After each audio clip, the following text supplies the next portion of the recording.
आचार्य कौन देव स्वामी महाराज कितनी प्यारी बात बता रहे हैं। वो कह रहे हैं हमारी आत्मा में सारे गुण मौजूद हैं। किसकी आत्मा में? जो भी जीव है, जीव तत्व है, उसके अंदर सारी गुण मौजूद हैं। सभी पदार्थ में एक ना एक गुण की कमी रहती है, लेकिन आत्मा में किसी भी गुण की कमी नहीं रहती। इसी के गुणों को समय सार में वर्णन दिया गया है। इसलिए आचार्य कहते तुम एकत्व यानी एक सबको भूलकर सिर्फ आत्मा का मनन और ध्यान करो। क्या करो? आत्मा का मनन और ध्यान करो। आपको मालूम ही नहीं है कि अगर आपकी इज्जत है तो इस आत्मा के कारण। किसके कारण है? इसके निकल जाने के बाद शरीर यानी डेड बॉडी को कोई नहीं पूछता, कोई नहीं बोलता, कोई नहीं एक मिनट रखता। घर में अगर कोई व्यक्ति एक्सपायर हो जाए तो आधा एक घंटे के बाद ऐसा लगता है कि इसको जल्द से जल्द अर्घम निभावी स्वाहा कर दो, है ना।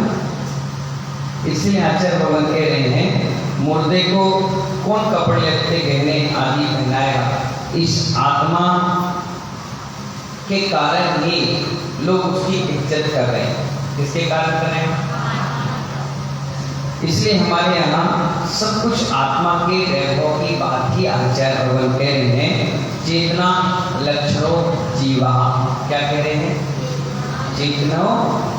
चेतना लक्षणों जीवा। वह जीवित था, जीवित है और आगे भी जीवित रहेगा।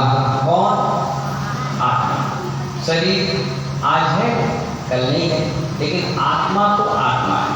आचार्य कहते हैं यह विश्वास सही है। इसीलिए सम्यक दर्शन ज्ञान चारित्र का भंडार किसमें है? उस आत्मा में है। इसीलिए आचार्य भगवान कहते हैं जैसे दिया सलाई, जानते हो दिया सलाई किसको कहते हैं? माचिस को। पुराने समय में माचिस के बॉक्स को क्या कहते थे? दिया और सलाई। तो दिया सलाई में अग्नि है। आचार्य भगवान क्या कह रहे हैं? दिया सलाई में अग्नि है, लेकिन महानुभाव बिना रगड़े वो जलेगी। क्या नहीं होगी? बिना रगड़े वो जलेगी नहीं। आग है, मगर जब दिया सलाई में घिसोगे नहीं तो आग पैदा होगी नहीं। इसलिए आत्मा को परमात्मा के साथ घिसो, तब आपकी निर्मल आत्मा बनेगी और वही जो प्रकट आत्मा है वही परमात्मा बनेगी। इसलिए आचार्य कहते हैं ध्यान से सारे कर्मों का नाश हो जाता है। एक बार एक क्षण के लिए ध्यान करके तो देखो, चिंतन करके तो देखो, मनन करके तो देखो। आचार्य बन के अनादि से पंच इंद्रियों विषयों का अनुभव करके हम आए हैं। नाना प्रकार के भोग भोग लिए हैं। किसी भी ऐसी चीज का टुकड़ा नहीं बचा जिसको आपने एक न एक बार चखा ना। इतनी भोजन कर लिया कि सुमेरु पर्वत की तरह ढेर लग जाए। इतने गहने कपड़े लत्ते पहन लिए, ना जाने कितने बड़े बड़े पहाड़ बन जाए। इतना अनादि से इस आत्मा का सहयोग आपने किया, वियोग किया, लेकिन कभी भी गुण धारण नहीं कर पाए। आचार्य कहते हैं 84 लाख योनियों में नाना प्रकार के खाना खाकर आ गए, लेकिन आज तक भी आत्मा का अमृत का स्वाद नहीं चखा। अनंत बार एक एक पदार्थ का सेवन कर चुके। आप ये मत सोचना महेंद्र कुमार जी कि मैं इसी बार महेंद्र कुमार बना हूँ, जैनपुर में आया हूँ, मोदी परिवार में जन्म हुआ। नहीं, ना जाने कितने मोदी परिवार में जन्म ले लिया, कितनी बार सौदर भी बने होंगे, कितनी बार मुनि भी बने होंगे। ये पिछी और कमंडलों का इतना ढेर आचार्य कुलकुल ने बताया कि पहाड़ के पहाड़ लग जाए। इतने बार तुमने इस पर्याय को भी धारण किया। ये अकेली पर्याय नहीं है नीरू भाई, सैकड़ों बार, लेकिन घुमा फिराकर वहीं पर आकर के गिर पड़े।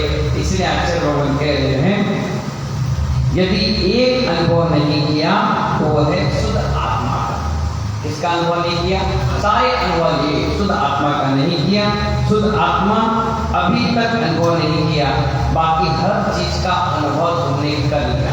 तुमने ये सोचा कि ये जन्म मेरा अंतिम है, नहीं, किसी दिन साहब सैकड़ों बार तुमने जन्म ले लिया, इसी माँ के गर्भ से, इसी पिता के सहयोग से, यही परिवार, यही कुल, यही भगवान, यही मुनि, यही उपाध्याय, यही सब कुछ मिला, लेकिन नहीं मिला तो शुद्ध आत्मा का अनुभव नहीं।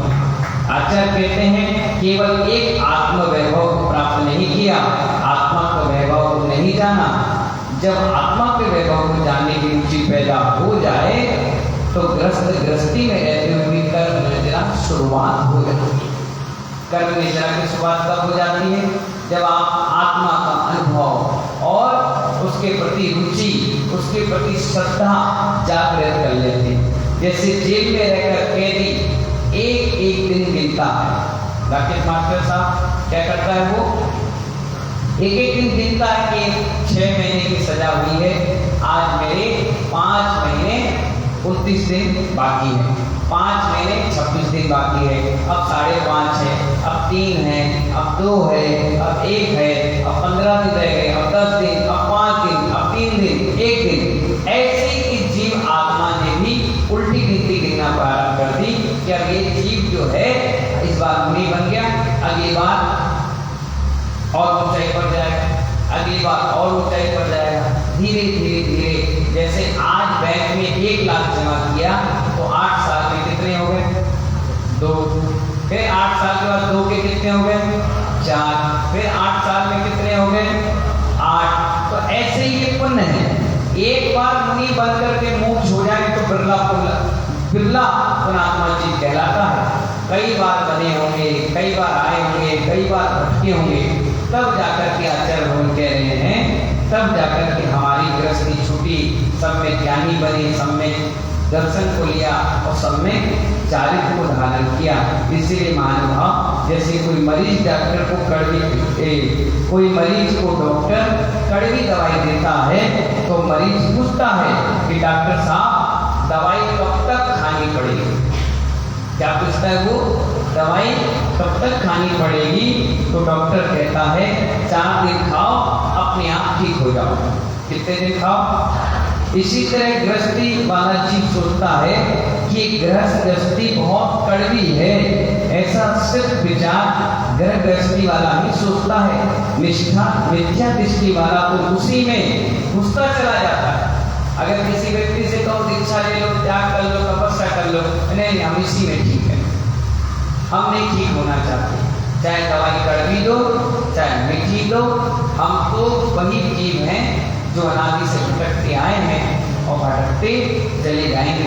किसी व्यक्ति को कहते ना आओ तुम भी कोई नाटकीय मंचन कर लो, तुम कुछ बन जाओ, तो लोग क्या कहते हैं?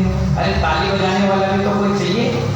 अपन कहते हैं इंद्र बन जाओ, दान कर लो, अरे कोई देख के अनुमोदना वाला भी तो चाहिए।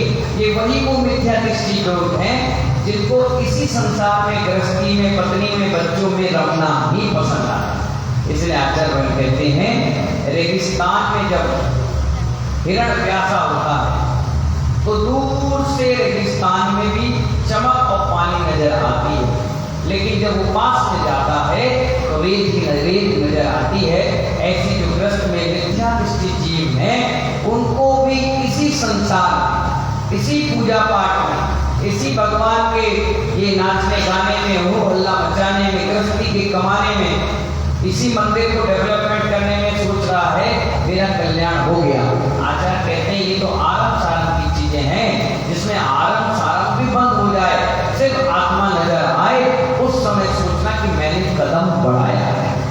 पूजा पाठ दान पुण्य ये एक अलग चीज है, लेकिन इससे हट करके चीजें हैं जो हमारी शुद्ध आत्मा में है, उस आत्मा को पहचानिए और कदम अपने आगे बढ़ाइए। इन्हीं मंगल भावनाओं के साथ सभी को बहुत बहुत मंगल आशीर्वाद। जय बोलिए चंदा प्रभु भगवान की।